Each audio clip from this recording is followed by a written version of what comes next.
Hi, it's Leslie again. Today we're going to talk about choosing the date for corporate events that you are planning.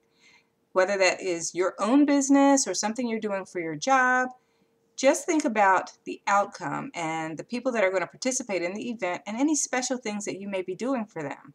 Like you may have invitations specifically custom made.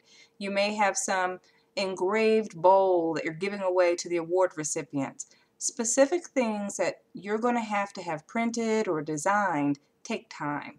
So you want to give yourself enough lead time to contact all of the printers or the designers to coordinate all of that for you. And then, of course, making sure that you've talked with the place you're going to have the event, the venue, and get on their calendar. You're going to need a little bit of lead time for that. So setting the date depends on what's going to be involved in the event, if there are giveaways in particular, and or if you have people that are coming from out of town or around the country, making sure that there's enough lead time for them to put it on their calendar.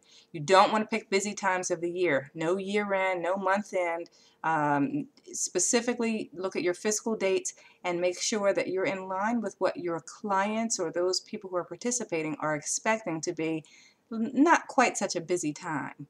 But otherwise, the date is open and for you to select. Give yourself enough time to prepare and your event should end up being fine.